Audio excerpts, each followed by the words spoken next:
Good afternoon. I'm Lucas Panzica from the 104.5 The Zone Studios. College baseball SEC tournament happening in Hoover, Kentucky, defeating Arkansas today 9-6, eliminating the Razorbacks. Next game up, Tennessee taking on Texas A&M. First pitch momentarily in an elimination game. Vols fell to Vanderbilt yesterday, 13-4. Texas A&M fell to Mississippi State yesterday. Vandy facing Mississippi State tonight at 8 p.m. Also tonight, the Pacers are at the Celtics. It's game 2 of the Eastern Conference Finals at 7 p.m. Boston took game 1 on Tuesday. And in the NHL, the Western Conference Finals get started. Game 1 between Oilers and Stars in Dallas at 7:30. For all your foundation repairs and waterproofing needs, visit USSTN.com. Breaking news at once on your home for the Titans and Vols. This is 104.5 The Zone.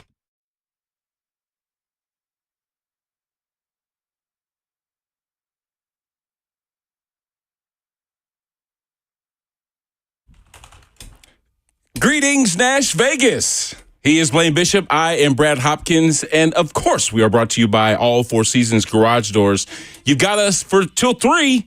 Vandy put on the Vols what most teams don't want put on them, a dirt road whooping down there in Hoover, which is why they're actually playing A&M as we speak in round 3 of the SEC tournament. We'll get into that in just a little bit. Just started. First pitch. Got that on the screen. Strike! First pitch. Both NBA Conference Finals openers, they're in the books. The Mavs managed to steal one against the Timberwolves up in Minnesota. That'll be on the docket, and, of course, that lends to Games 2 coming up tonight and tomorrow night. And then at 1:20, we have the Mac Attack. Coach Dave McGinness, he'll be stopping by from Titans Radio Network. OTAs have been going on all week, and guess what? We've had a spy in the place. And Coach Mack is going to give us all the minutia about what the owners were talking about. He was mingling amongst the elite, Blaine. He was mingling amongst them. Well, he's one of the elite. What are you talking about? Yeah, he is an elite. You can't mingle unless you are the elite. But first, let me bring in my former teammate. Who that? My former roommate. Oh, definitely. He is my main man, Blaine Bishop. Biggity B. What's going on, Blaine? man? How are you, brother? Man, it was just interesting. You good?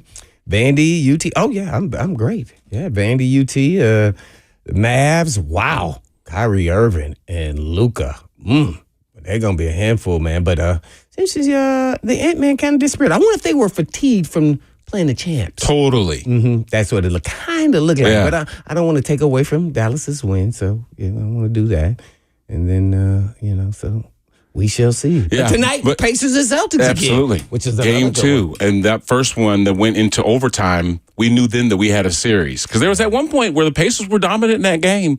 And if it weren't for Jaylen Brown nailing that corner 3, falling on the ground with Siakam right in his breath, basically, then we wouldn't be talking about much of a game. Yeah. But I was a Celtics fan. I'd be nervous. Yeah, well, I would be too. Because they turned the ball over 22 times. Yeah. The Pacers. And they barely lost. Yeah. On the road performing like that. Yeah. In TD Garden. That probably won't happen again. You don't think? And the same thing happened with Minnesota at the end there. They turned the ball over there at the end 5 times in the fourth quarter at the end of the game, and that's what really cost them the game. Besides, it was a pivotal point there when Towns caught a ball off the rim. And it was basket because and I thought it was questionable at the time, but that was the right call. Yeah, I agree. It was. But in the moment, I was like, I don't know if that was close. I don't know if I would have called that. And they reviewed it, and that was he was in the zone. That probably was a pivotal point because they were going on a little bit of a run. But Kyrie Irving, that's what I want to talk about. Kyrie Irving stepped up and stepped out. He scored, I think, 12 or 13 of the first 15 points or something to that effect. And he said, we got a young team. They haven't been to the conference finals, Western Conference finals before, so I wanted to take the lead. He says, also, someone, like the Ant-Man, like I was somebody was running their mouths. Yeah, I was sitting at home with my family. Yeah, minding my own business. Yeah, minding my own business. And I said, did he just say my name? Yeah, he said, I'm coming for Kyrie, and I'm going to guard him. Meanwhile, he only guarded him half the time because he could not guard him. As I just said, he scored the first 12, 15 points or whatever of the game, and he came out very, very aggressive, but also playing tremendous defense. Not only him, but the entire Dallas. But so that was kind of interesting. And Luka was cold in the first half, and then fourth quarter, there's the superstar. Stepping it up. Yep. I think he scored probably 12, 14 points in a row there to really close it out, man. He got hot. They had to start calling timeout. So it was a really, really good game. I'm really a fan of Kyrie's game on the court. So I really respect what I think he has some of the best handles, him and Curry, man, and the best shooters. Super duper talented, man. I think he totally took advantage of just what was maybe 48 hours. They played on, I think it was Sunday, so it wasn't like they had a whole week off or whatever. But when you saw them switch ends of the floor, Kyrie was constantly running. Oh, man. You know what I mean? So you could tell he was in shape. You could tell he was prepared. And I'm not saying that Ant-Man Anthony Edwards wasn't in shape, but Game 7, in a pivotal situation where you're trying to win one in Madison Square Garden, it might have just weakened the legs a little bit. Yeah. And you know what? And he kind of admitted No, I'm that. not talking about the West. Yeah, it's the West. But he kind of admitted that the Ant afterwards that I wouldn't have done that because I don't want to make excuses of why we lost. But in your mind, you could be thinking that after the game is over. Yeah. But I wouldn't have verbally said that. And he actually kind of leaned into that. Maybe we was, a little bit tired from the previous, series. Tough series, obviously. Very tough series. But, hey, at the end of the day, they won, man. And you got to tip the cap to Dallas, man. And their bigs was all heavily involved, man. I hadn't watched Dallas like real close like that, but I think they got a great shot, man. Is this going to be interesting? It's just the way maybe they spread only the the floor. Celtics we were expecting, Yeah. but all 4 teams here, man, they are deservingly to be where they are. It's going to be a fun finals to watch because all 4 of these teams have some storyline about them that makes you think that they have a chance to win it all. Well, I'm glad you brought up storyline. Oh, my goodness. You just made me jump out my chair. You always jump out your chair. Is that the storyline that the NBA wants? What? Having 4 compelling teams? No. What? The 3 teams that they don't want in, but only the 1 team that they do. See, that's what I'm talking about. See, that you sound like a Knicks fan. No, I'm not. I'm not a Knicks fan. I want the Pacers to win, but it's just that no big market, no fancy superstars like that. Besides, Luka and Kyrie, but they weren't supposed to be here. So what do you think? What do you think? The NBA's churning the bottom end of I don't know, man. I don't think they're happy. I don't think they're ready. What reason why I say that? I think even though the Fever hadn't won any game, Caitlin Clark and them were getting better numbers than the NBA. I'm not sure. More attention being paid. Hey, you know what? There's something to that, though. No, listen. Seriously, though. There's something about the spotlight that brings out the best in you. So if you're continually in the spotlight, you're continually performing at a certain level, right? Like all eyes are on you. Yeah. If you're in a low market or a no market situation, I mean, you're trying hard to win games, but there's a reason why no one's paying attention to you because you're not winning. Oh. And when you start to win, just like what happened to us, it seems like we 2 old men sitting at the coffee shop. Right. Back in our day, think about this, though. When we started winning ball games and people started paying attention to what we were doing, we knew then that people were paying attention to what we were doing. And we almost performed better knowing that we did have the attention of almost the national media in our first year at Adelphia Coliseum. And that can happen. When a team starts winning, people start talking about them ad nauseum. But when a team's not winning, no one's paying that much attention to them. And you play better when people are watching what you do. Yeah, that's how you thought I did. I was playing just the same as I was before. Because you're a maniac. That's why. Yes. I couldn't turn that switch off. I'm just saying. You see what I'm saying, though? It was up. It's like, okay. Whether somebody was watching me or not, they could. Or how about this? How about Monday Night Football against the Dolphins? All eyes were on South Beach. And some people say that the Titans stole one. So now, of course, they're making mention, or it's even in the schedule this year because of what happened down there in South Beach. They're saying, run it back. What's going to happen again this time? Why? Because the national stage matters. And it's not like the Titans played any less than they normally would, but when you know all eyes are on you, it does tend to bring out your best because you're playing another really good team. That's why you're on primetime. Yeah, well, I think they just weren't paying attention. They came out with a great game plan versus Tua, and I don't think he got rattled and he was holding on to the ball, and I think that's really why they won. And then Levis did perform, so you got to give him credit for that. So yeah, taking Tyreek out. Good Lord. The narratives or what I would always create my own edge. Because it's really the battle within yourself versus what you need to do for your team and then how you want to perform as an individual. So that's kind of how I approached every game and try to find some form of a hatred for that team. But you know what you are? You are just like Espinal from Vandy. When we listened to him talk about yesterday, what they put it on. That guy hit 2 home runs? You are a leader. Oh, well, I don't know about that. Yes. No. And there aren't 53 leaders on a team. But my point is, you had to come up with the way that you prepared yourself because it wasn't like you were looking to somebody else to do that. You were creating your own. Yeah. But what you were also doing was blazing a trail for someone that wanted to have the same kind of accomplishments. If you said, hey, look, this has worked for me, why don't you try it? You're a leader. No, you see? know. That's why you weren't looking for anybody else to motivate you, because you're somebody that motivates my big people. adage, I know, is that which will never happen. My big deal is that the Titans are only draft captains. That's what I would say, and I would say only SEC and Big Ten players. So I would get fired as a GM real quick. That's kind of my mojo. Because guess what, you're already gonna have the great culture, and if they don't work out, they're gonna be great backup. And they're gonna continue to work to be the best individual they can in whatever. Sure. Role they have with the team.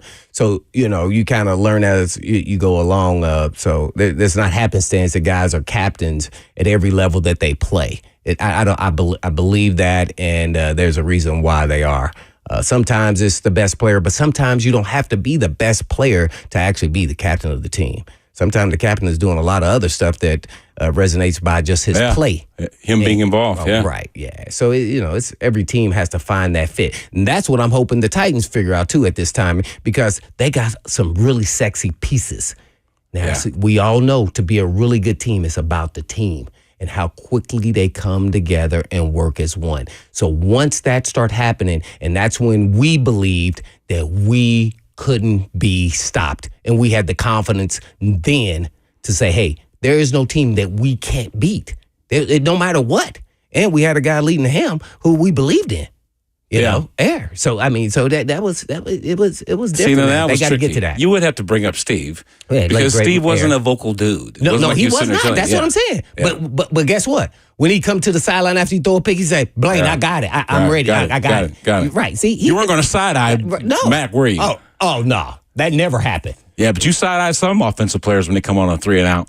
Yeah. No, that's because I was like, can we get a breath? Can we get some breath here? Yeah, I did. I would make sure I would talk to the people that are all of my height.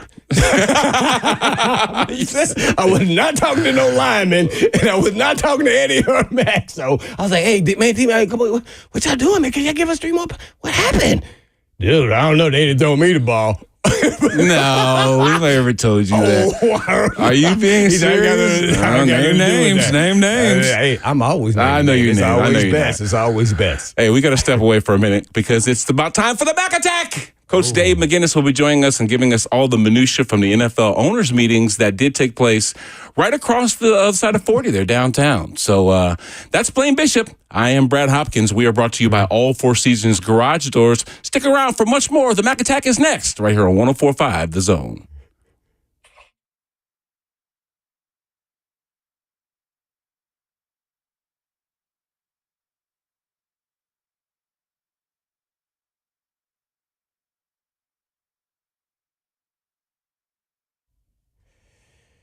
For many of you who have lived here a long time, you already know Eurofix has been in Middle Tennessee area for the European car repair needs now for 24 years. And we've all gotten to watch them grow.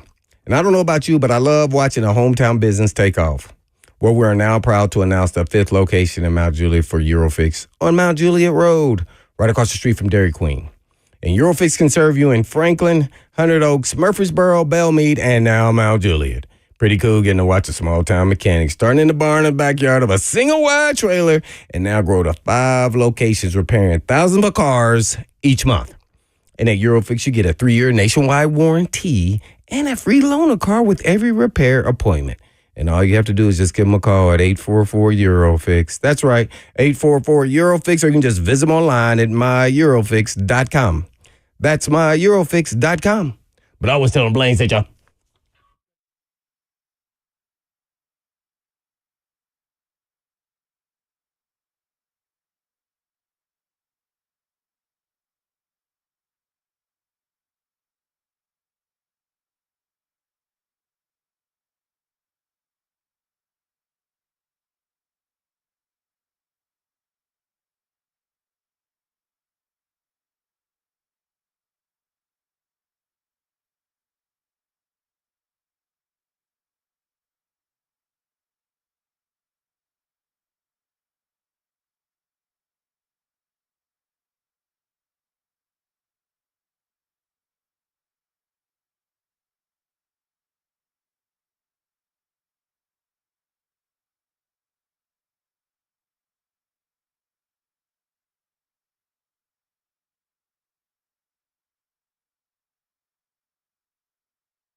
It's 0-0 down there in Hoover.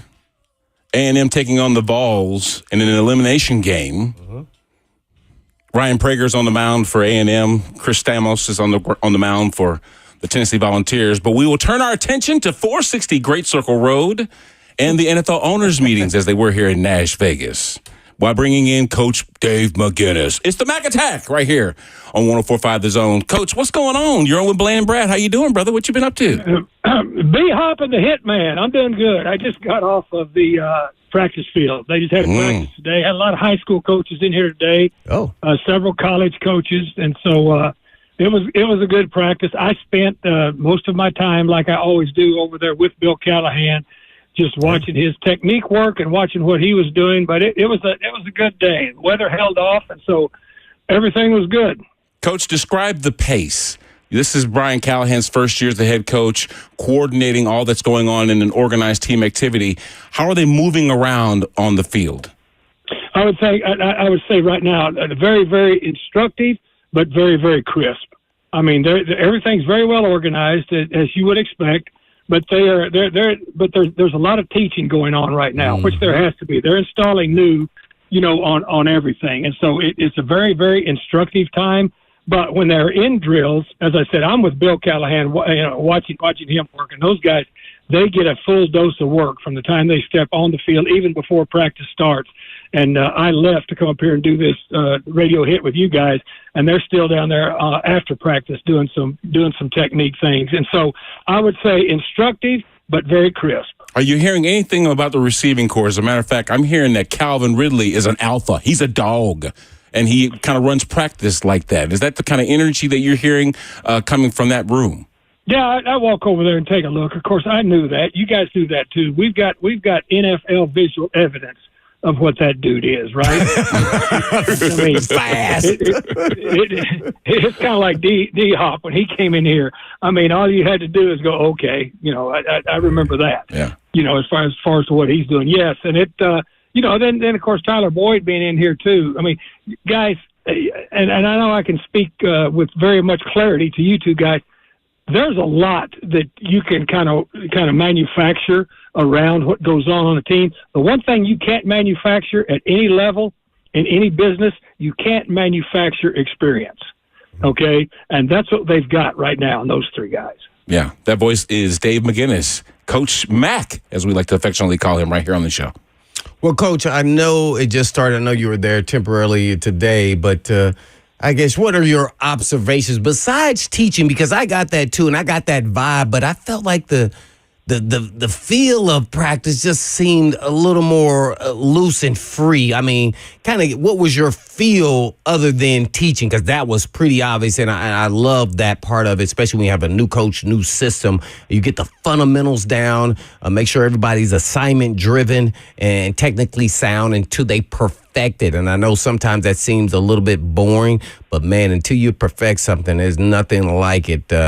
Any other observations that you saw? Like, how's Will Levis looking with all those weapons? You talked about the receivers, but how does Will Levis look? Because he's the one pulling the trigger. Well, yeah, and it's going to be incumbent. To me, the two biggest stories going into this season. Of course, there's a lot of them with this team that's resetting. Let's just be honest. This team is in a reset in a lot of different ways. But the development of the quarterback is going to be huge, and then the development of the offensive line. I mean, to me, those are the two big areas. Now, you talk about a little bit of the tone and timbre of practice. I think what's very evident, and this is, throughout all of my years, you guys two have been around enough. Of course, when you guys played here, Jeff Fisher was here the whole time. But there's a tone that the head coach sets, and all the assistants kind of go lockstep with that. That's the kind of people you hire with you. So yeah, I mean, Brian Callahan's is his personality. He's coaching to his personality, and the coaches that he brought in here, are coaching to that also. And so, but the other thing too, Blaine, I think that's very fair to say is at this point, this is very early into it. You guys know as well as I do, there's pressure right now just because you've got everybody is new and trying to learn what's going on. But the real pressure, when you really find out, how everybody's temperature is going to be taken, is once things start really ramping up.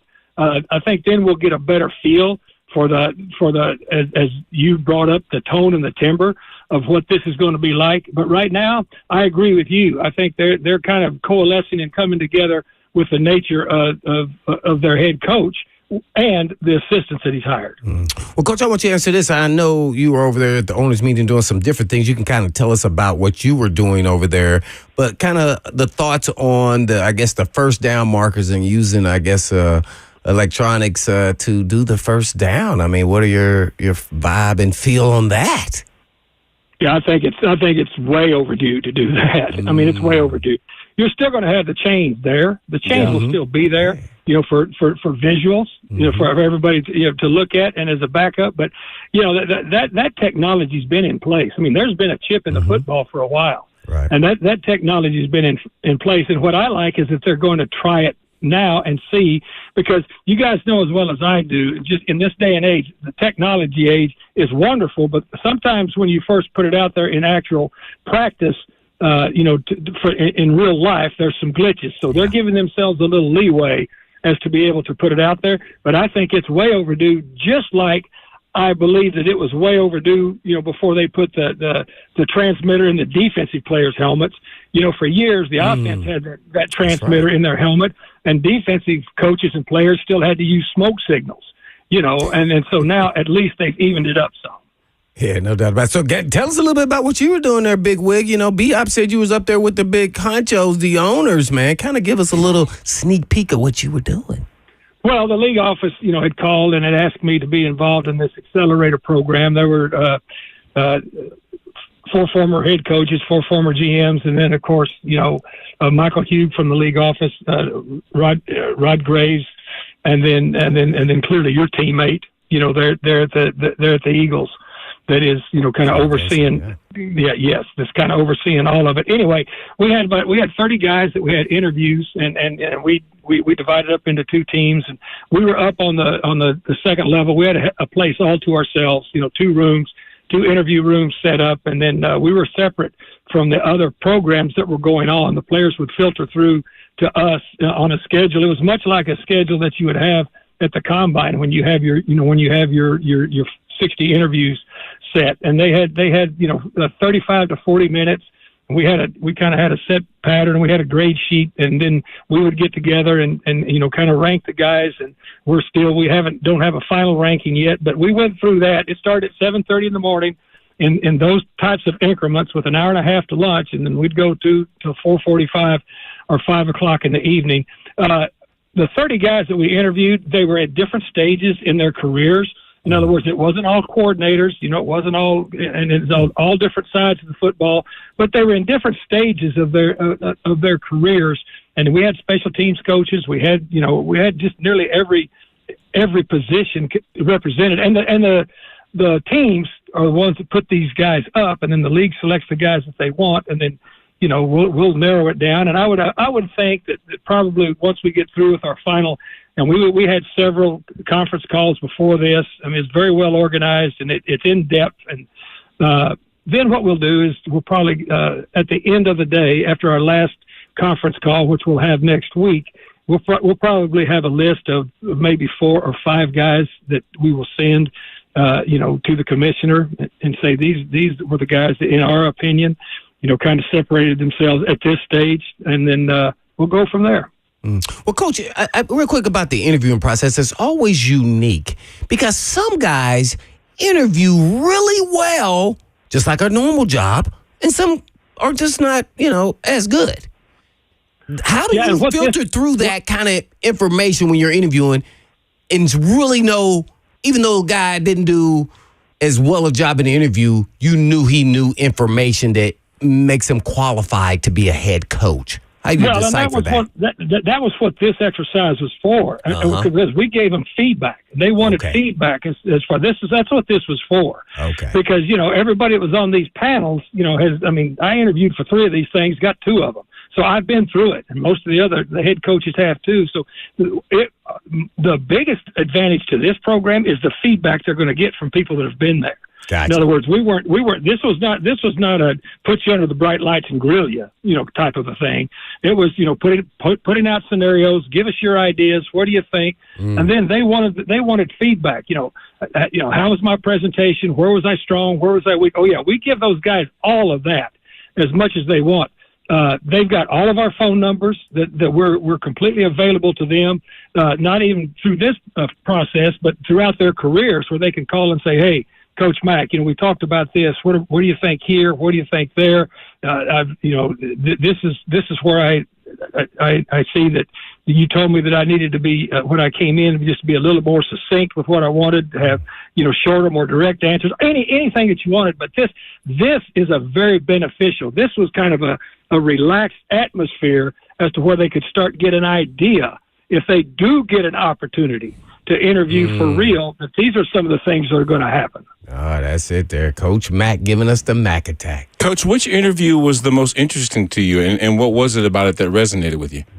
Well, they were all, there's definitely guys that separated themselves. And the biggest thing is two guys, and they'll tell you this, and you guys have been involved in a lot of things now in the corporate world, and then, I belong to the Speakers Bureau. I did all of that stuff, and the psychology of it, they will tell you that when you walk into a room to try to make an impression, you've got about 3 minutes to really make a real first impression. And a lot of it comes with how you come in the room. A lot of it comes with, a confident posture. A lot of it comes with eye contact.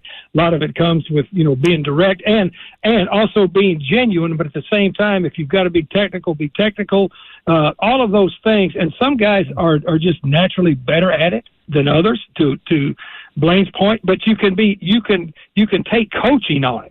You can take coaching on it and understand that. There were some guys that were definitely ahead of others, and we would, it wasn't like that this is the end all to be all, but at least these guys at least have a chance because their clubs have recommended them, and then the league has recommended them, to think these are guys that we need to keep an eye on, and we need to see how they develop.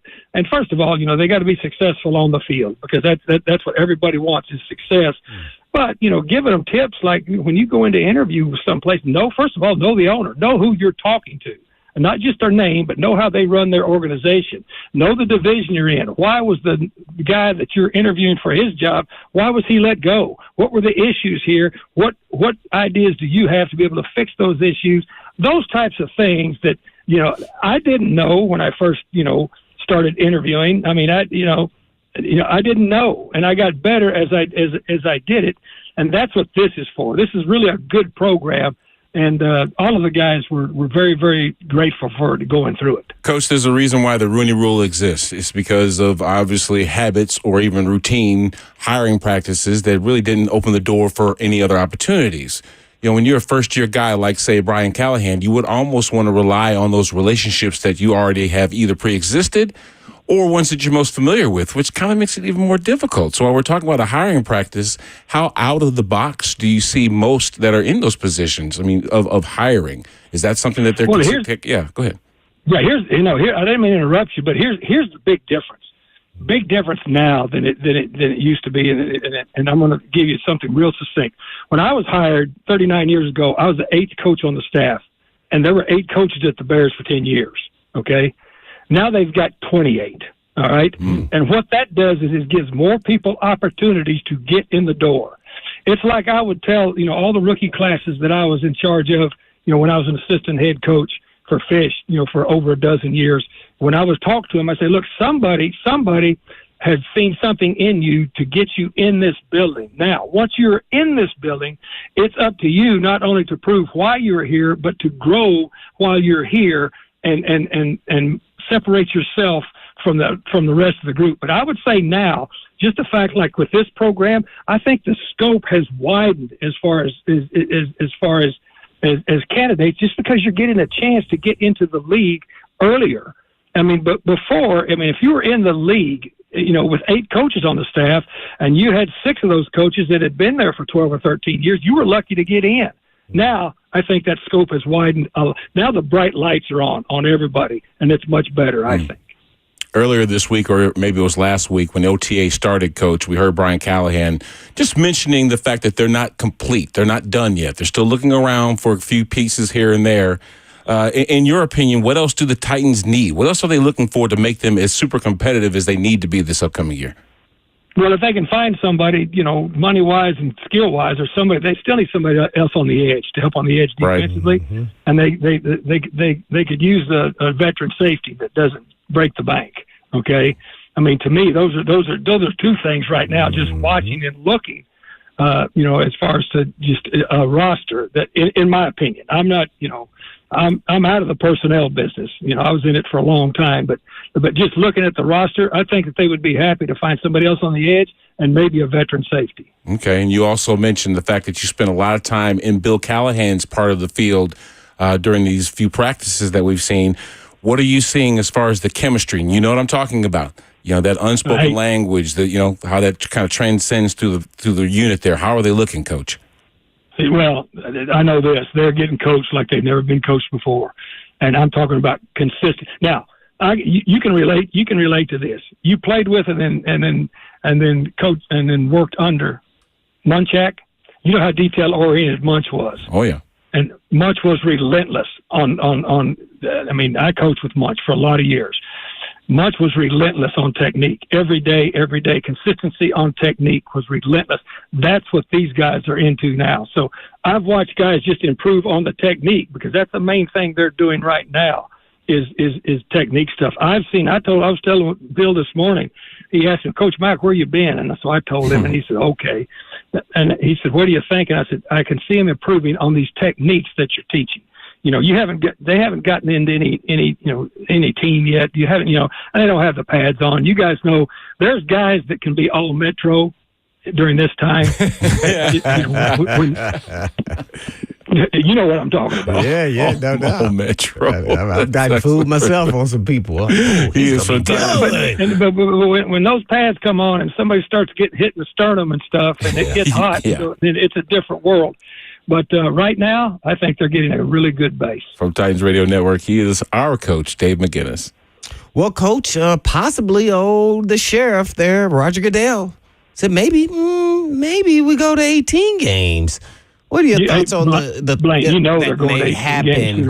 But how does that affect the players and the coaches and the scheduling, the side of where you were, or does it really matter just one more game? Well, first of all, it means more money for everybody. Number one. Okay. I mean, that's the truth. Yeah. That's just the truth, because more television, it means more money. Then, as a coach, I think a lot of it depends on, of course, to me, if you're going to stretch it for 18 weeks, depends on how many bye weeks you're going to give, where you're going to stretch it into, what's the end date, for your Super Bowl, and then as a football coach, then you're going to be looking at those types of things, because clearly with 18, you guys played in this league with 16 games. That's a grind in itself. Physically, it's a grind, because everybody that you're playing with only has two legs. That's it. And, you got to be sure that you can maintain, those and everything else. And of course, the chances of getting an injury playing this game are 100%, in this league. And so that will make a big difference. But it's going to 18. Now, when it does, how it does, I don't know. But I know that and I know this game is expanding internationally, and we're going to have 18 games, guys, sometime. I can't tell you when, but that's coming. But the first thing that's going to mean, whether it means more people on the roster, I don't know that. But I do know that it's going to mean one more game, plus it's going to mean more money. We have more money. Speaking of more money, there's a hole in the ground over there, and that's eventually going to mean more money, and that eventually means Super Bowl. So, man, just kind of give us your version of what you think Super Bowl possibly could happen here in like 4, 5, 6 years. That's just outstanding. I would have never imagined that back when we moved here in 97. This Nash Vegas was a different place when we were here before, wasn't it, guys? Yes, sir. It was a different world. It really was. But that to me, normally what the league likes to do is when you get a new stadium, they like to give you at least 2 years to get the kinks out of the new stadium, and then you get in that Super Bowl rotation. This place, Nashville, would host a Super Bowl just like they host anything else, the best going. And so, absolutely, I think it's pretty exciting. If you guys haven't gone down yet, you probably need to, because both of y'all being former Oilers and Titans. Go down to Germantown and go through that Titans house that they have set up that gives you kind of a view of what the stadium's going to be, how the seating is, all of that stuff. These are pretty exciting times to be involved with the Tennessee Titans and the city of Nashville. I mean, we're living in some pretty good times here now, guys. Well, Coach, I have to ask you a broad question. I know you've been around a lot of different head coaches, and it just kind of hit me. I know you haven't been around head coach Callahan, very much, but what have you seen that is different from maybe just even if it's something small than all the head coaches that you have been around in your 30-something years in the National Football League, and him being a first-time coach? Yeah, first of all, he's younger, but that was my point back to our earlier conversation. He may be young, but he's been in the league 14 years. Because he got to start out early. I mean, he's been around it his whole life. You can tell he's been around it.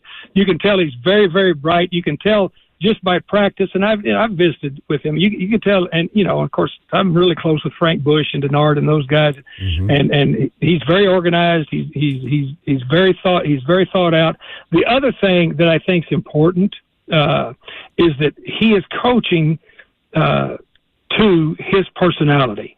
And that's a big thing. Even with these guys that I sat with these mock interviews with, and to give them, I said, the biggest thing is be genuine and be who you are.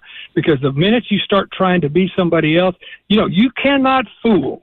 You cannot fool a locker room. You guys know that. You cannot fool a locker room. A professional locker room can point out a phony really, really quick. That's what I like about him. He's coaching to his personality. I know Zach Taylor very well for a long time, who he coached under, and I can kind of see how they've kind of got the same type of instructive mentality, and especially with the quarterback. Coach, where else can we consume you this week? Are you and Mike Keith or Rhett working on anything on Titans Radio Network? Not right now. As soon as I get through with you guys, I'm going to go try to pack some clothes. I'm going down to Rosemary Beach for a little bit. Okay. Until I get back, and then I'll get back in here Monday and go to work. Yeah, we've got a lot planned. I mean, Mike Keith and Rhett, we've always got stuff going on. I'm probably going to do an interview with the OTP on some of those things that I did, for the league office. And you guys know as well as I do, it never stops. Somebody has asked, what do you do in the off season, Mac? I said, let me know when the off season is, and I'll tell you what I'm doing. I know that's right. There is no. He is Coach Dave McGinness, the Mac Attack, right here on 104.5 The Zone. Thanks, Coach. We'll catch up to you soon. Appreciate it, Coach. Guys, always love talking to you too. See you. All right, that's awesome. We're gonna take a break. Can we come back? We'll maybe give you an update on our score. A&M and Tennessee are still knotted at 0 in the top of the third in an elimination game down in Hoover. Got an NBA Finals to discuss. We've got a lot going on right here. He's Blaine Bishop. I'm Brad Hopkins. We are brought to you by All Four Seasons Garage Doors. We'll be right back. Stick around.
Hey, this is Blaine Bishop, and I'm excited to tell you about Tennessee Orthopedic Alliance, or as you may know them as TOA. And TOA has 29 locations and over 100 orthopedic physicians throughout Middle and East Tennessee to take care of all your musculoskeletal needs. In addition to your orthopedic clinics and urgent care facilities, TOA offers physical therapy, hand therapy, and sports performance training for teams and individuals at their sports performance centers. And as a former professional athlete, I know how important access to expert orthopedic care is. So whether you're an athlete, active adult, or just looking to get back to living your best life, you can visit TOA online at TOA.com. That's TOA.com. Or you can call them at 1-855-NEED-TOA. That's 1-855-NEED-TOA.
The Aggies have taken the lead down in Hoover over the Volunteers. Just went yard, 378 feet. Is that what it? Oh. To take the lead. Chris Stamos is on the mound. Ryan Prager, yeah, that's at least it's only a solo. Right? Solo home runs don't kill you in baseball. They don't. No, right? They don't. Getting there. But it is funny how that one action can then put runs on the board when you've got runners on base. Yes. You know what I'm saying? Yeah. That's what I'm talking about. That's where it's Baseball's a dangerous. finicky deal. Finicky sport. Well, it wasn't finicky last night in that 13-4 dirt road whooping that we saw Vanderbilt putting it on the Volunteers. I mean, there was, you know what? We were talking during our pregame just about the conference championships and how teams now are being strategic about it.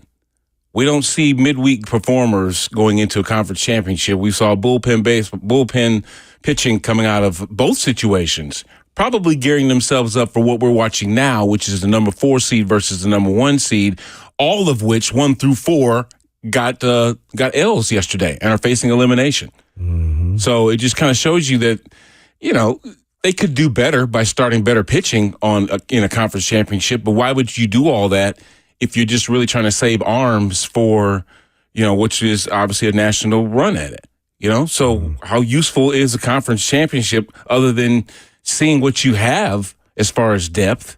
But it certainly doesn't determine anything because that doesn't seem to be the approach of a lot of these teams that we're seeing. To me, the conference championship, especially in like basketball and baseball, should be your time to get ready for the real thing, considering how quick of a turnaround it is towards the NCAA tournament. And,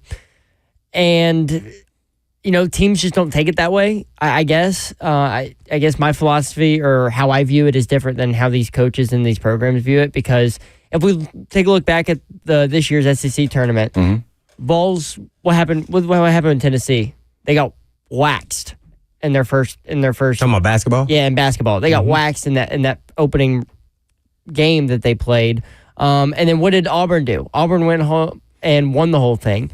And what happened in the NCAA tournament? Well, Tennessee made it to an Elite Eight, and Auburn was knocked out by Yale in the first round. So it's a very difficult conversation on how much that tournament means to you as a program versus do you have bigger goals and aspirations? Because for some programs, you're not going to make it in the SEC or in the NCAA tournament. Like a South Carolina or a Florida for this year for basketball, we're not going to make it that far in the NCAA tournament. So the SEC tournament would have been a big thing. But for like Auburn, a team that had a lot of potential, or a Tennessee, a team that had a lot of potential to make it a deep run in the NCAA tournament, I feel like the SEC tournament doesn't mean as much. Yeah, I mean, it's just by the way that we're going into this game. You're talking about guys that normally would pitch on Sunday. They weren't starting out the series. You know what I mean? So obviously they're trying to position themselves to have the best, you know, possible options when it counts the most. I'm not saying that conference championships don't mean something, but I'm just saying the way that we are approaching them, saying we, meaning staffs and teams that are in a position to, you know, to really have a good seating, they're not going to waste their time and effort on a championship when they've got bigger fish to fry. You know what I mean? Yeah, and that's what leads me to this idea. And you guys could throw it out the window if you like, or, you know, throw it in the water. But I think they should move the conference tournament type style of every major conference, Power 5 teams, to the middle of the season when you're talking about basketball and baseball. Just imagine if it's in the middle of the season, you just bump everything back. Now a lot more is even at stake, a little bit more. And the coaches probably wouldn't be doing what they're doing for rest. I'm trying to eliminate the rest part of it, where then it's like in football, you put your backup quarterback out there for the last preseason game because you know you already have gotten your seed and you're already ready to go, and you don't want to hurt your, you know, star player in the face of your franchise. So I don't know about where to move it, but I would move it. I wouldn't eliminate it because it's a cash cow. Now, how would you frame that, as in middle of the season or, you know, maybe to start the season? I don't know, but I'm open to ideas. But this idea that, you know, what a lot of top 4 seeds are resting their arms and are getting beaten and eliminated, I do not like that if I'm Sankey. I need to make some moves, and I need to have some sit down and some, you know, talks of conversation of what else could we do to make it relevant. Yeah. So, you know, I guess I've put on the schedule, the calendar and everything else. And, being at the end just is not working for us. And I've been saying this for a long time. I don't know where you should move it or if you eliminate it, but you got to have it. But I just don't like it at the end of the season because the top 3 seeds just aren't going to be playing their dudes, at least as far as the arms. What if, so typically, like it's for baseball and basketball, because that's kind of what we're focusing on right now. Those first few weeks, that first month of baseball and basketball, who are these teams playing? Non-conference. They're playing non-conference cupcakes. Yeah, pretty much. It's like a month. It's a month's worth of schools where you wouldn't you should win. That you should easily win. That you shouldn't lose. What if, like, say the SEC or the NCAA, whatever, like made something where you move the conference games starting earlier? So instead of starting when they do in they start typically mid-December, late December. Instead of starting there, maybe start the end of November or earlier than that. That way, when you get to the end of the conference play, you can have your tournament there, and then you have some time in between the tournament and the NCAA tournament. Then you could put some cupcakes in there. I don't know. That's just kind of so you're saying put the cupcakes at the end, and then that could be your warm up to the NCAA tournament. But you still are. Then you got cupcakes. The mentality is that I can play my backups just like what he did. So it's not going to change. I'm trying to eliminate you from not using your arms to play and try to win the tournament. And I think if you start the season, middle of the season, I don't know, somewhere it's supposed to be some disruption where you're fighting. Now, winning the SEC tournament is not as glorious as winning the regular season. See, so that's why I say we maybe the model needs to be changed somewhat somewhere. I don't know what the resolution is, but I would be open to ideas if I'm saying. Well, what are you doing over there, man? We need to come up with resolutions, bro. Yeah. That's why you're here. Anyway, I just gave you the idea. Instead of following the system, sometimes you have to rattle the system to make it even better as things have evolved and changed. Yeah, I'm going to rattle you here. Because most fans like of team programs that have contention chances at the NCAA and national championship, right? They don't care what their team does in the SEC and conference tournaments. Exactly. They just don't. Yeah. And then you wouldn't have fans pissed off that you didn't play your arms, and then you lost to a team you probably would have beat because you didn't play your guys, and you're trying to evaluate what guys you may use later down the road. Yeah. I don't like We're going to take a break, and we'll continue this conversation on the other side. And you know what? You can jump in on it as well. 737-1045 if you want to join the discussion. You can. He's Blaine Bishop. I'm Brad Hopkins, and we are brought to you by All Four Seasons Garage Doors. Stick around for more right here on 1045 The Zone.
Good afternoon. I'm Joseph Bonanno. It is 2:02 back here in the 104.5 The Zone Studios. The SEC baseball tournament currently underway at the Hoover Met down in Hoover, Alabama. It's Tennessee and Texas A&M currently playing right now in an elimination game. And guess what? The Tennessee Vols just tied things up at 1 in the bottom of the third inning and are threatening with a couple more runners on base. Earlier today, Kentucky defeated Arkansas 9-6, eliminated the 2-seeded Hogs from the SEC tournament. And coming up later this afternoon, LSU and South Carolina play the first winners bracket game at 4:30, with Vanderbilt and Mississippi State finishing up the day 30 minutes after that first game finishes. Game 2 of the Eastern Conference Finals is tonight. That one's between the Celtics and the Pacers. Boston took game 1, and an overtime win as Indiana looks to even the series. And then in the NHL playoffs tonight, in the Western Conference Finals, it's the Oilers and the Stars getting things started with Game 1 tonight. That's at 7:30 on TNT.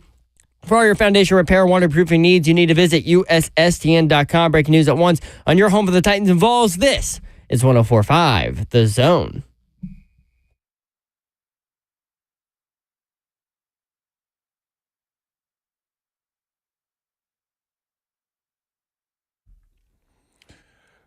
We're tied at 1 apiece down in Hoover. That'd be the Texas A&M Aggies, the 4 seed, taking on the number 1 seed, Tennessee Volunteers, in an elimination game. We're going to do a live look in here in just 1 second, though, because this is some pretty compelling stuff. You know, the Vols have runners on the corners, bottom of the third. There's only 1 out, so hopefully they can get some more production from them bats. And, you know, why not, JB? Let's just run down there real quick to Hoover and hear what John Wilkerson's about to say on the take. 2-0 with a 3.38 earned run average, 22nd appearance, all out of the pen. 18 2/3 innings, 6 hits, 9 runs, 7 earned.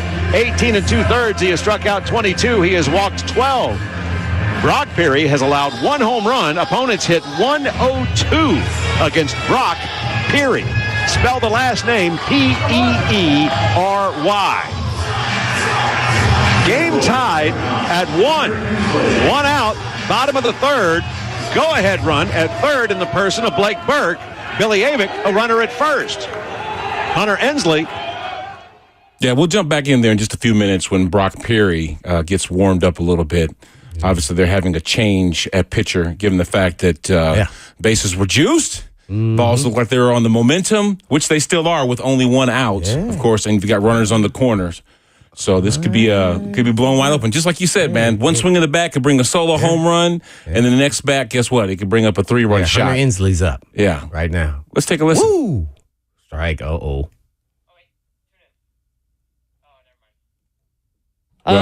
We'll go to it in just a few minutes. I'm listening to the call back here. Grounder back to the mound. Blake Burke on third, try to break for home. They threw him out. Both trying to take the lead. No kidding. Oh, the TV's behind now. Yeah, I see it. Yep. Up 2 out. Good night. That's terrible. Gosh. That's called being snake bitten, man. Looked like he hesitated a little bit. He had nobody on second, so he didn't have to go. He had halfway down the baseline. Right. He was already halfway down the baseline. You got through before it even happened. Yeah. No, that's what you have to do. And is that indicative of how the series seems to be going down there in Hoover for the Vols? I mean, you're doing okay. I think yesterday, who was on the bump to start? Wasn't it Nate Snead? Was doing pretty good in the first couple of innings, right? I think it was scoreless, maybe even struck out a guy in the beginning of the third. Then all of a sudden, bam! The bats start coming, and the next thing you know, the game's over. Here's a situation where the Vols could have handsomely taken the lead with runners everywhere, seemingly. They did bring a run in, with a shot to right field, but then you get caught in a double play like this, man. The guy gets tagged out at home for the third out, and they reviewed it just to make sure that everything was on the up and up, and it was. So the Vols leave 2 stranded after bringing in a run and tying it. That's cool. That's good. But the fact that right now we could have had a bigger lead. I say we. Bases loaded, no outs. No outs. No, bases loaded, no outs. And you only get 1 run out of that? Yeah, that is not good. And that's got nothing to do with how you started the day, maybe with the middle of the order or something like that in the bullpen or whatever. But it's just, I'm not saying that they're less focused, but it does seem like a team that is in number 1 category by most prognosticators. Seems like they have bigger fish to fry than the tournament. And maybe that's how he started out with the bullpen pitching, right? You're automatically showing that, hey, look, we're not giving our 1,000% effort, as a struggling team that's really just trying to make it into the playoffs, maybe like Vanderbilt. But it does seem like there are more things that they're worried about than coming out of Hoover with a W. Does he have a bonus in his contract if they win the SEC tournament? I am not 100% sure People on are that. saying that in the chat, maybe. I'm pretty sure they're saying incentive for him to win. I'm pretty sure their coaches do.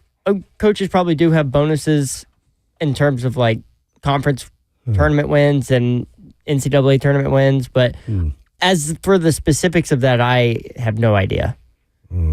Well, I would imagine just some sort of performance situation, but it's not like he's going to make, lineup decisions Why didn't he do accordingly. a starting pitching group in the beginning yesterday? Yeah, because it's like, you know what? What if I said I had 5 SEC titles, but I got 0 natties?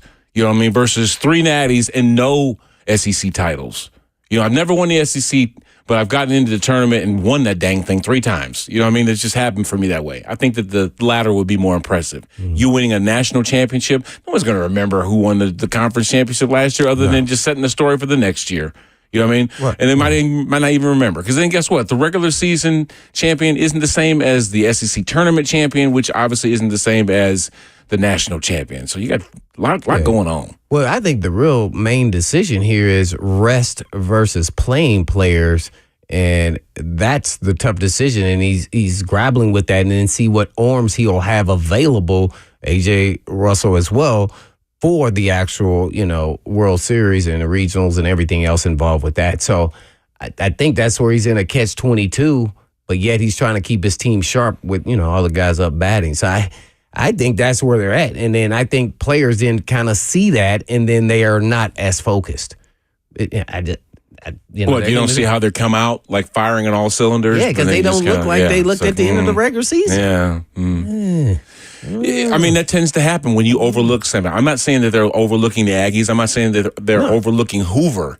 But if you're a team that's been talked about, like maybe being a 3 seed in a tournament, hosting a regional, that kind of stuff, then maybe sometimes your focus can go further on down the road. When you think about the bigger games, the games with bigger implications that are going on. Right now they're having to take the picture out? Well, they're at least having a discussion on the bump, top of the 4th. Boy, there's a lot of people Tony Vitello's out there. Yeah, Tony's coming out. They changed them up. This is AJ Cossey. AJ Cossey coming to the mound. So Chris Stamos' day is done. So this is typically how Tennessee has handled their Friday night starters. Chris Stamos has typically come in, pitched, about 3 to 4 innings. Once he's clearly done or he gets to a certain pitch count, Vitello will come out there and pull him, and then Cossey will take a big workload going about 4 to 5 innings. Yeah, that's kind of what it looked like because nobody was on base that he reached a certain pitch count. Yeah, it's time to move. There's no real problems per se. Yeah. But, we're just going to keep this order going. If that order works, it works. Just like we talked about last year. Vanderbilt gets to Omaha. They didn't win the SEC title. So, here we go. Maybe the model of making sure that you're healthy or you at least have some depth in those key situations, like in the bullpen and, of course, in the batter's box. Wow. That's what works. Yeah. Pitching, and then let's get those bats get hot at the right time. Yeah. So hopefully he times it up perfect. We shall. Let's take a call real quick before we go to a break. 737-1045 is the number. Let's go to Kenny, the mailman. You're on with Blaine and Brad. How are you, Kenny? Holla at us. How y'all doing? We're doing good, Kenny. How are you, brother? There's no one I'd rather ask about this. I love in the off season. I read football books, and I'm reading one now called NFL Unplugged, Behind the Scenes Look, and one chapter is called Things to Fear: The Needle, The Fumble in the Pile, and Zeus. And there was a whole chapter talking about, is his name Orlando Brown? And it was just player after player talking about how unhinged he was. And his teammates had lied to him, said Javon Curse had been talking about his family and this and that. And he had got so mad each game he tried to lay on Javon Curse and roll over him 2 or 3 times like a road grader. Do y'all have stories like that? And is that surprising to hear? Is there a lot of things we don't know about like that? And y'all have a great day. Thank you, Kenny. And of course we have stories like that. I can't wait to hear some of Hitman stories. Oh, I don't have no stories. Yeah, yes, you do. No. I got to put you up on you. Yeah, it's more sometimes him than one in the trenches, man. A Zoot, man. Hey, man. there were certain guys you just say, I stay away. It's a Don't business even decision. get in arm's reach. Oh, no. Something's wrong with him. They ain't got all them marbles up there. No. Well, he was the one. Remember the guy hit in the eye with the bag from the official and went over there and threw him on the ground. And rightfully so. Shouldn't have rifled it at him. Man, Yeah, anyway, we'll take more of your phone calls on the other side at 737-1045. We've got a lot to get into. It's tied up one apiece down there in Hoover. The Vols are facing elimination, but if they can get things right, maybe they advance to Friday. We'll talk about that. And, of course, Titans OTAs are underway. We just talked to Coach McGinness in the last hour. He gave us a lot of minutia about what's going on over there. Anything you want to get into, we're here to get into it with you. He's Blaine Bishop. I'm Brad Hopkins. We're brought to you by All Four Seasons Garage Doors. Stick around for much more. AJ Coffee.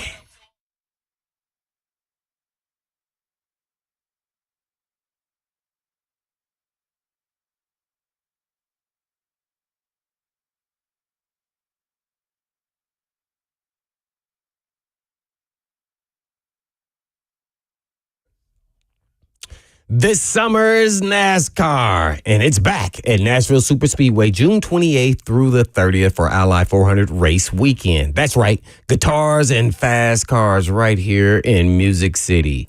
From the campgrounds to the track, you won't want to miss the excitement. This is the fourth year that Ally has been entitlement sponsor of the Ally 400. And first Ally 400 was in 2021, was the first NASCAR Cup Series race at Nashville Superspeedway since 1984. So be there this year and be part of history in the making. In the previous Ally 400s, there have been 3 different winners. So come see who will take the checkered flag this year. And in true Music City fashion, the Ally 400 will have a pre-race concert with a soon-to-be-determined artist. More details to come. So get your tickets now to watch your favorite driver to take on the 1.33 miles of concrete chaos. So visit NashvilleSuperspeedway.com. Yes, that's NashvilleSuperspeedway.com to lock in your spot at the Rackley Roofing 200, Tennessee Lottery 250, and the Ally 400 right now today.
Schlossnagel. That's how you pronounce his name. John Schlossnagel. The head coach, baseball coach for the A&M Aggies. Yeah.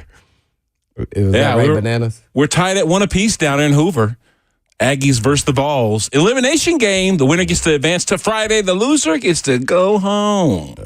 And prep for the NCAA tournament. And prep for the NCAA tournament, which is what they were trying to do anyway, with the order of things. It's still just 1-1, though. Yeah, it's still tied at one apiece, bottom of the fourth. We dig it. I got it. But actually, as a matter of fact, the Vols were able to get out of a jam there because they had runners at first and second in the top of the fourth, 2 outs. Fortunately, they were able to get out of that pickle without putting any more runs on the board. Now, I have a question for you guys. So we've talked about what Tony Vitello's decision was in yesterday and treating it almost like a midweek game, throwing 8 different pitchers, most of them bullpen guys. If you're him today and you want to keep kind of that flow that we've been talking about where – starting today is kind of like your Friday game of a weekend series. Right. Do you now want to win so you have your guys staying in a normal rotation today, tomorrow, and Saturday? The question gets asked, why wouldn't you do all that you can to win a ball game, right? Even if you are thinking strategically. I think that when you go into a game having lost the day before or whatever, you just feel a certain way, especially if you're a competitor. That's in my opinion. In my opinion, I want to go out there and do the best that I can possibly do, and hopefully the results are in my favor. That's the way that we always approach the game, period. We got to go out there and try and do our best, and hopefully it results in a win, because sports are a weird thing. Just because I do my best doesn't guarantee that the team is going to win. Same thing we said about baseball. We have tremendous pitching, but guess what? If the other team's bats are hotter than your pitching, then you're probably going to end up losing because they're putting more points on the board. But to me, it's like you want to do everything that you possibly can to win. So now when you take that momentum, just like Vanderbilt has done in Game 3 of Kentucky, they just put a slapping on the Wildcats. And then guess what? They punched the Gators right in the face in the first game in the SEC tournament, and then they did the exact same thing last night. But the stakes were different for them. See, that's the difference. Their stakes were different. They had to win. So they had to play to win. When I say that, I'm talking about they had to play their best players. To stay in. Yeah. Right. So do you think he's playing to win now? I mean, you playing his best players? So that's what you're asking, right? Well, should he flip now and start playing his best pitcher? Yeah, because if you lose today, you go home. But is he doing that? I mean, this is your Friday rotation. Yeah. So, because if you don't, but see, that again, it would have made more sense to win the game yesterday because you are guaranteed 2 more games after that. Now you're not.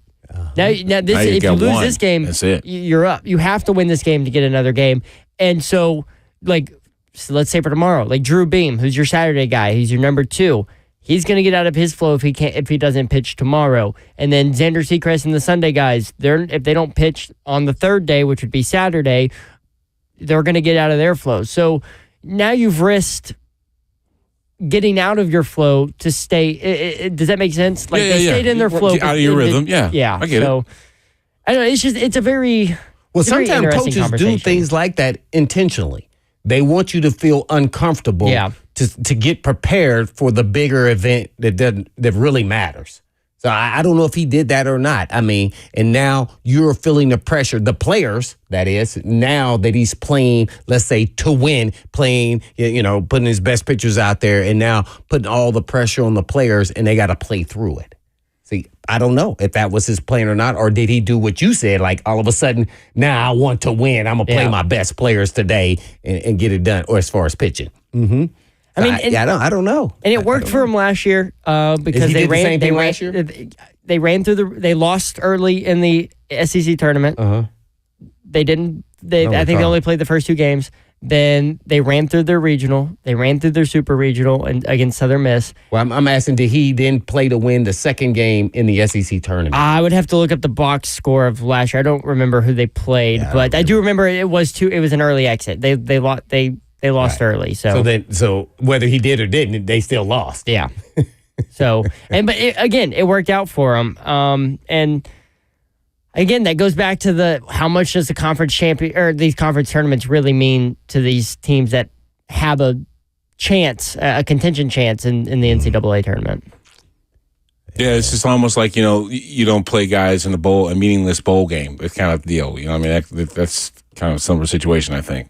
Anyway, let's go back to the phones at 737-1045. We did tease that in the last segment, and this is where we'll bring you into the show. Let's go to Drew, who's on the interstate. He wants to talk about Vanderbilt baseball. Drew, welcome in. You're on with Blaine and Brad. What's going on with you? Hey, guys.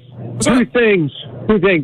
One, we've had 4 of the top 5 spots in NCAA baseball, and all 4 of those teams lost yesterday. Yeah. It's crazy. Number 2, in 2014, Vanderbilt won their first national championship. They lost the first game and were eliminated in the SEC tournament. So what happened was the team went home and rested for a week. Right. So it's really unpredictable what's going to happen in baseball. No question. No question. As we said yesterday, it's like they rested last year and then went on a run. True. So, with UT. So it's really interesting, man. Baseball is kind of a finicky thing. And I would lean into the coach that he has a better feel for his team. Now, the fans' perspective, there's 2 different perspectives here. The fans want them to win every time they step out there and put the best ones out there. So that, you got to deal with that and manage that, too, at the same time. Because there were plenty of fans they were pissed off yesterday that they went out there and threw a bullpen game and lost when people paid money and traveled to go down to Hoover and watch his team. Isn't that the risk, though, when you play a bullpen game?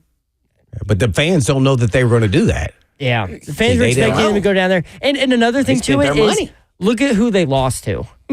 They lost to Vanderbilt. Big rival. That's an in-state rival, someone that you have gone back and forth with over the years, and someone that has always bragged about being better at baseball. Even though that Tennessee has, I just want to throw this out there, even though that Tennessee does have the overall record in the series in the history between the two. I just got to throw that out there, that Tennessee has a better record. But Vanderbilt has a natty. But Vanderbilt does have the national championship, which is more than Tennessee does. Okay, so at the end of the day, that's what it's about. I mean, So I think most people, in terms of fans, were pissed off at that they paid the money to go down there, and then you also, on top of that, lost to one of your rivals who, going back to the series, we won 7 straight, we won 8 straight, and then you go and lose to them. Like, how you lost to them, it wasn't even that competitive of a game. It's almost as if Vanderbilt understood what the stakes were, not talking about the SEC tournament itself, but just playing your in-state rival in Tennessee. They got juiced up to play them. As to where maybe Tennessee was thinking about bigger fish, they didn't come in with that same intensity.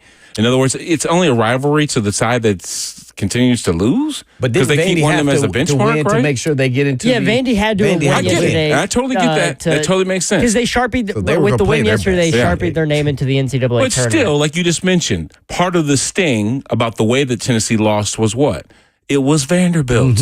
Yeah. You know what I'm saying? If this was LSU, if this was... People talking smack the Bananas on X. Just running them down. What did they say to you, Bananas? They said, win something first, Bananas. They told me to win something before I claim something. So what was your response? I said, congrats on Vandy for staying hot. He did. He took the high road. Congrats on Vandy for staying hot. He took the high road. Yeah. There you go. I don't know if we'd have done that. Actually, we did have our Nostradamus goggles on yesterday when we left the show. You said that, I don't know, man, the Vanderbilt, they might have something for Tennessee. And I was like, yeah, I agree with you. I hope they win. So you thought about it analytically. You said, hey, look, they could possibly win. I thought of it just like emotionally. Like, well, Vanderbilt is right at our back. You know what I mean? The university's right there. I'm almost pointing my finger at it in the right direction. And that's why I kind of wanted them to at least do some stuff. And that's probably why they're playing tonight. Are they playing tonight? Yeah, they'll be the last game at the Met. They'll be 30 minutes after the completion of South Carolina LSU, which I believe is at 4:30. And so Vanderbilt and Mississippi State were the 2 winners of yesterday's games. They will move on. I mean, even if you're a Vols fan, you got to be rooting for Vanderbilt to beat Mississippi State. Come on. No. What? No, you want them to lose everything. For what it implies for you. Yeah, no. Putting my orange colored glasses, as Blaine would say on, I want Vanderbilt to lose. Because of how it affects you. I am not because of the just standing on it, because that's the little brother in the state here, right? No, they are the little brother in the state. Right, so why would you want your little brother to get beat up by the neighbor? No, I do want him to get beat up. That's what I said. That's not right. They want to stop her. I know. That's just not I have not right. I have more disdain with Vanderbilt than I have with Mississippi State. You got to know the history now. Vandy in baseball has always been a notch up here, and now Tennessee is up there and maybe past them, at least as far as the last couple of seasons. Now, you are no longer outside of these borders, man. Come on, you can't even root for the in-state team. They always win. That's terrible. They're playing outside the SEC, maybe, but no. If you're going in recent history for just Tennessee baseball, LSU, Arkansas, and Vanderbilt are the three teams that I do not want to see win. Yes, they've been dominant. Because those are the three teams that Tennessee has butted heads against the most in Tony Vitello's insane run as Tennessee head But the coach. thing is, I gave you, now, if you said Tennessee versus Vanderbilt, if you said Tennessee versus Arkansas or LSU, I get it. But I said Vanderbilt versus Mississippi State. Go Mississippi State. Yeah, man. Who had a really exciting day one victory over Ole Miss, their rival, walk-off home run for them. So, what was your big rival there in Illinois? Well, so that's what I was going to say. Our rivalry in Champaign was the Wolverines. Do you think the Wolverines had us as their rival? No, they didn't. Ohio State. Because why? They kept thumping us. The one team that I never beat in the Big Ten, that I tied as a senior, were the Michigan Wolverines. You never beat them. I never lost to the Buckeyes. We played them from 88 to 92. We spanked them every single year, and that's including in Columbus. But I have never went up to Ann Arbor and won a game, and nor have I ever defended Champagne's. Do you remember? Say again? Michigan. Who's the quarterback? It was Elvis Gerback. Mm-hmm. Remember Elvis Gerback? Oh, yeah. We had the same agent. Of course you did. Mm-hmm.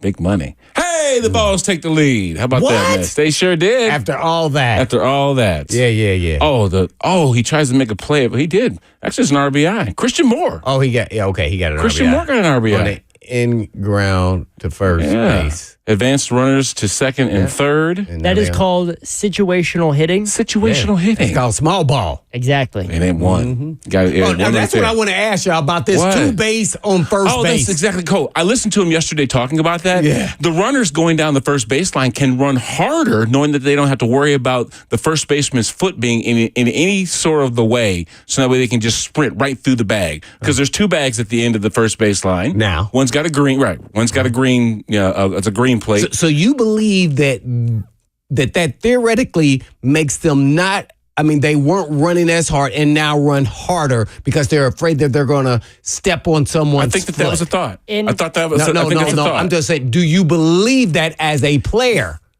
Well, I never played baseball at that level, so I'm only conjecturing. It's just like anything else. Well, that's what we're on radio, that you got to give your opinion. No, I'm giving my opinion that I think the bag is necessary, so then that way they can run straight through the bag without worrying about the catch. If that was true, your thought, then you would have said this ideal 5 years ago. So that's what I'm getting at. Now that the ideal is present, do you really believe guys are running harder through first? I don't think people cared about stepping on people's feet. Yes, I do. Now they may have cared about spraining their own ankle. Well, that's what why would I be concerned about stepping on your foot if I didn't think it was going to hurt me? That's what I'm concerned about. You really hurt them and not yourself. But that's what the runners, in my opinion, were thinking about. They're thinking, as I'm running down this first baseline, the last thing I want to do is step on the first baseman's foot and injure myself. I'm not thinking about the first baseman. So basically, here's what you're saying is, if they moved the SEC tournament to the beginning of the season, I would have been like, yep, they should have moved that. That ain't got nothing to do with two bags at the first baseline. Are you crazy? To the theory. The theory is now that it was moved, and that's what you're doing, now that they have put a first base there, now you're saying that that's a great idea. Well, where was the idea before? Which one? The idea about the base or about the change of the schedule? You play baseball. No, I have seen this before in like they just Little implemented League, too, right? Yes, this is new. Right. This is not just something that we've like seen. right now. It's more of a safety thing because they don't want the base runner. So where was the safety in the regular season? See, that's what I'm getting at. Yeah, it's just like the NFL saying, "Oh, we care about the player safety. We're going to add another game." Maybe it's something they're trying out to see how it works. We're going to add another game. Maybe next year we see in 2025 we see two bases at the end of the first baseline. What about second and third? But you're not running through second or third.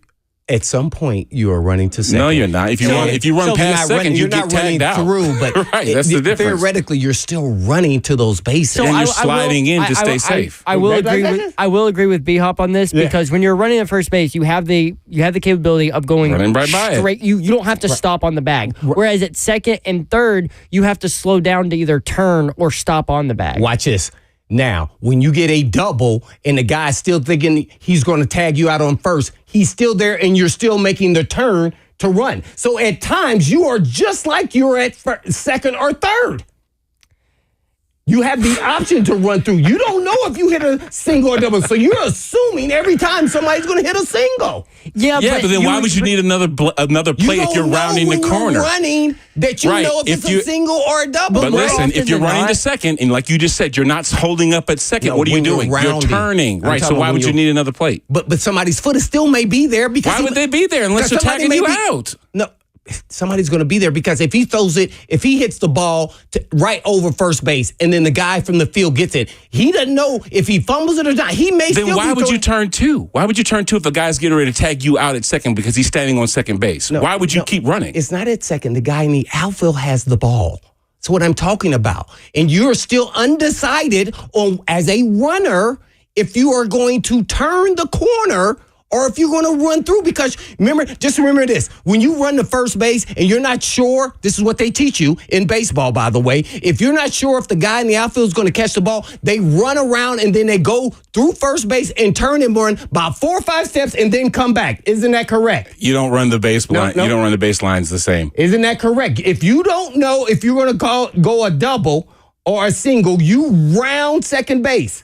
Or you round first base? I mean, first base. Yes. You if do. the ball's in the Every outfield. time. But more often than not. More often than not, you're hitting. That's what I'm saying. There's more ground balls. There's more ground balls where you're running through the first base than you are hitting it to the outfield where you're turning. Well, the baselines are run differently. So that's why there's a second base at first, is because more often than not, you're running through it. Whereas at second and third, you're either turning or stopping. If there was so much of safety, why did they put it in now and then waited the whole regular season was over?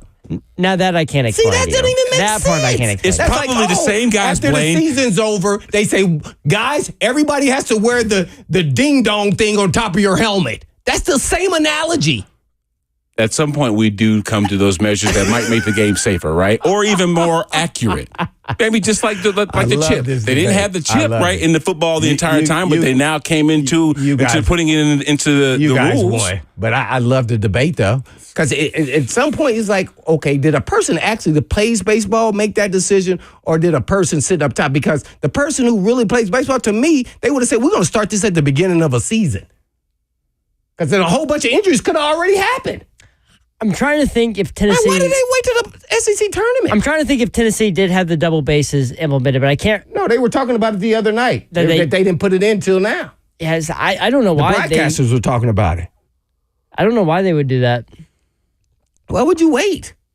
That's what I'm getting at. Let's start the season. See what the NFL's doing with the, let's markers for the first down.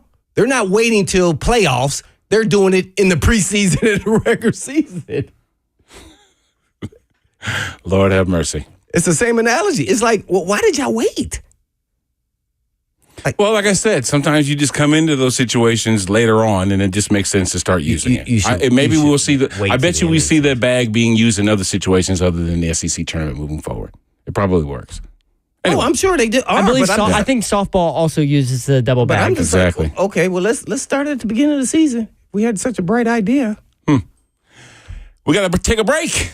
When we come back, we'll have more discussion about baseball, even about maybe some OTAs, and also round 2 of the NBA Conference Finals is taking off. We got the Pacers and the Knicks tonight. Of course, the Timberwolves and the Mavericks, who played last night, they'll be playing on Friday. That'll be fun to talk about as well. Yeah. More Blaine and more Brad. When we come back, we're brought to you by All Four Seasons Garage Doors. Football should be round now.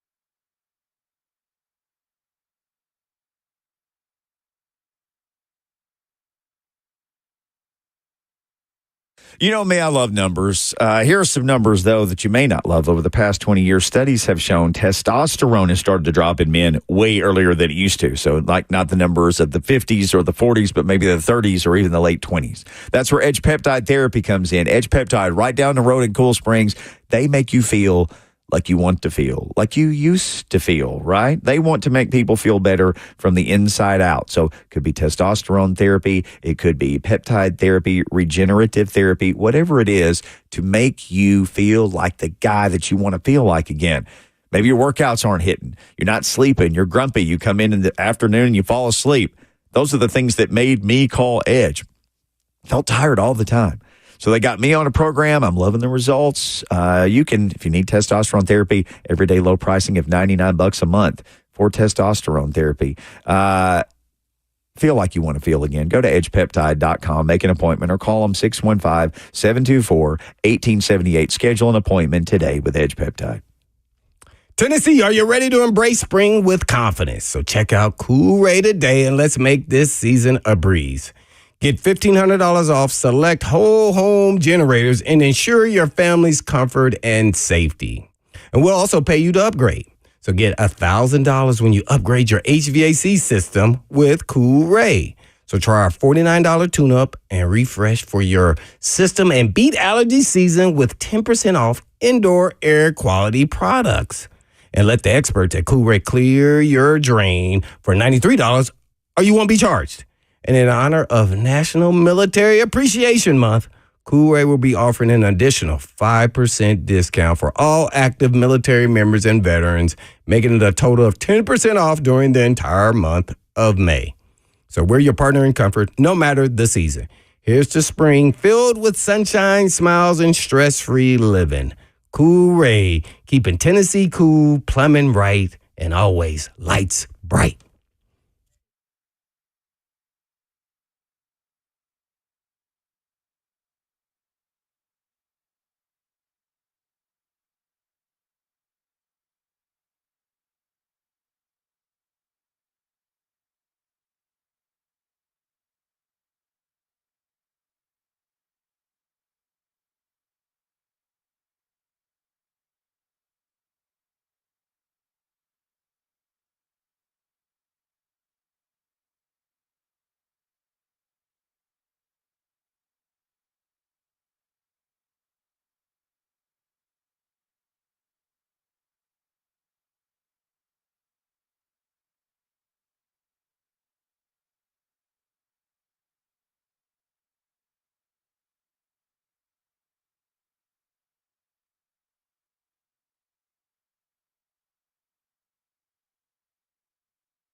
Rising.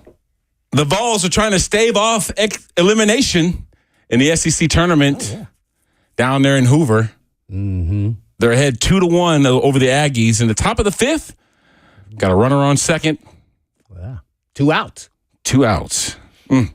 Interesting matchup down there. I love that. Mm-hmm. Hey, per our last discussion, the mayor. You want rival to win, and I want no extra first base on the third base. Y'all can all laugh at me if you want to, but people who know baseball, man, they know that's lame. we'll talk about running the baselines another time. Anyway, it is what? You don't ask anybody who's talking about baseball. Oh, my God. The mayor, Brent Doherty, obviously of 3HL fashion. What did he say? He texts us both. I love how you're acting like you don't know what he said when you read the same text I read. Anyway, he said, what did he say? He said, yo, Brad, you want your biggest college rival to win things? Laughing out loud. No to Vandy Dubs. LOL. And I'm throwing an uppercut. You never beat your rival. This is coming off of Joseph saying that he hopes that Mississippi State beats Vanderbilt tonight. And I was thinking, come on, man. It's your in-state guy. It's your little brother, man. Yeah, and in I the want state. them to You lose. want them to get spanked. So you would let your little brother beat you in a one-on-one basketball game? Beat me, no, but beat my neighbor, yes. I want him to wax my neighbor. I'm rooting for him to beat my neighbor, yes, handily. So you wanted Michigan to beat Ohio State? Well, see, that's in the same family. We're in the same in the SEC. We're so now, if you said Michigan beat Stanford, well, dang it, now they're in the same conference. Let's see, Arizona State. Do I want Michigan to beat Arizona State? Yes, because it's the Big Ten. Oh. Do I want? Oh, how about this? Do I want Blaine Michigan knows to beat? my stance on We this. can't hear you, Banana. Oh, what is it? I can hear him. Oh, I can. Hate SEC pride. SEC pride is stupid. I don't care. It just doesn't mean more to you. No, the only SEC team I want to win is the Tennessee Volunteers because I'm a Tennessee Volunteers Oh my fan. goodness! Like I could care less if Vanderbilt won a national title or if Alabama won a national title or if You wouldn't give a golf clap if Vandy won the national title. No, I'd be mad. Why isn't Tennessee there? You're hating. Exactly. No SEC pride. That's what fans do. That's They what puts you in the hate. ground sooner than later. You can't hate, especially in those situations. I mean, golly, they're your boys. Look, you got to think.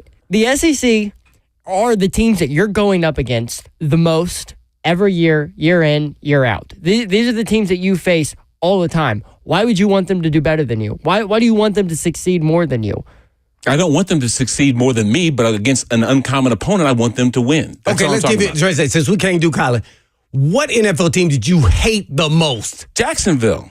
No. It's probably the Colts. Oh, Because they did their most gum bumping. You know what I'm saying? If you did the gum bumping, then I got you was cheering for them to win it all? No. Oh, If I'm that's the same listen, thing. no, it's The not. AFC South. Listen, That's the if same I'm thing. out of it, if Right, I'm no you're out. longer in You're it, out. right? Then I would love I'd love for our division to have the champion. No. I would Even love though that. you hated them. No. I would love that. I would love the AFC South to say, hey, you know what? The Houston Texans, man, they won the Super Bowl, man. That's a team you got to play twice a year, which gives you the opportunity to beat the best. Okay? So I would want the best to be in my division. Yeah, but I agree with you. I agree wanting to play the best, but I don't want them to win the Super Bowl. I'm not going to say I want them to win over me, of course, but I want them to say in certain situations, if the AFC South is playing the NFC South, I want the AFC South to win all the time. I mean, that's why we play the Pro Bowl, AFC versus NFC, right? There is some sort of allegiance there. Mm-hmm. You know what I mean? I agree. So I've never played for an NFC team. Unlike you, Blaine, you actually played for both, the AFC and the NFC. Yeah. Would you have rooted for an AFC team over an NFC team at some point, especially when you were an Oilers Not Titan? when I was in. And when you were with Philly, you switched it, didn't you? Yeah. You switched it. Yeah, I Why? did. Because of your conference affiliation. See, I guess But it's I different. would want the team that beat us, actually, which is the reverse probably of Bananas, is the team that beat me. I'm not mad that they beat me because I want to say at least they beat us, they won it all. Right. The I team can that say- beat you, at least I they don't- won I it don't- all. I don't care. Yeah, right. I got you. So I hate the Ravens, and they won it all. I would we were just as good as them. They deserved it. I'm not hating on them. Who did you hate the most? I just said the Ravens. Oh, that's right. Yeah. Yeah, the Ravens. And that was a little bit. The coach was real close, but when I was still on the team, we never lost. Now, I could see we that never for, lost like- to Peyton when I was on the team. For you guys, Thank you. Lord. playing in the NFL, and playing most of your career in the AFC versus the NFC, wanting the AFC to be the better conference. I understand that, but from a fan perspective, I don't really see AFC NFC. To me, it's just the NFL. And so the only team in the NFL I want winning in the NFL is my team. Yeah, but the difference in between playing professionally and collegiately, in college, you always say, where did you play? In the pros, you say, who did you play for? There's a difference. Like, you don't But the ever passion ask for a the college fan player. base is different, but it's Just different, though. Maybe because you're talking about younger players. College, you know what I'm saying? Maybe because you're talking about younger players. You're talking about kids. You're talking about, quote-unquote, amateur athletics. And that's a very loosely used term fan nowadays. base is totally different. But I it's would different. be curious to see how many like Titans fans would agree or disagree with you in terms of like wanting the AFC South to like win a Super Bowl or like a team. Well, like heck, a team in the AFC South. I'm looking at the F&M Bank chat, and it said, no, thank you. The idea of Houston winning a Super Bowl disgusts me. That was Taylor H. I agree. I don't know if I agree. I don't want Houston or the Colts. Yeah. Just think about that. If Houston wins a Super Bowl, if Houston wins a Super Bowl, that means they win a Super Bowl before who? The Tennessee Titans. Yeah. The Jacksonville Jaguars win a Super Bowl. That means they win a Super Bowl before who? The Tennessee Titans. I don't want either of those winning a Super Bowl. I think when it comes down to the national scope of things, real quick, if I'm not in it, I want those that I'm closest to win it. And I got to play a team twice a year, and they're in my division. It just gives me more opportunity to beat them with bigger stakes. Yeah. With that being said, the officer who arrested Scheffler has been disciplined. They spanked him publicly. No, I'm just kidding. They didn't do that. But they did discipline him, which is probably pretty cool. Me and JB saw the video.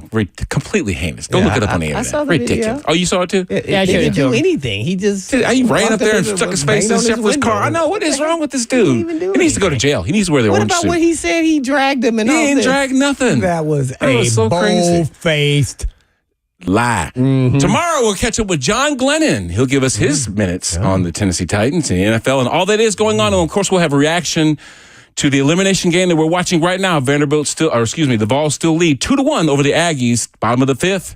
Maybe they'll be playing on Friday. That's Blaine Bishop. I'm Brad Hopkins. We're brought to you by All Four Seasons Garage Doors. But Blaine, how do we leave? Titan. Nope.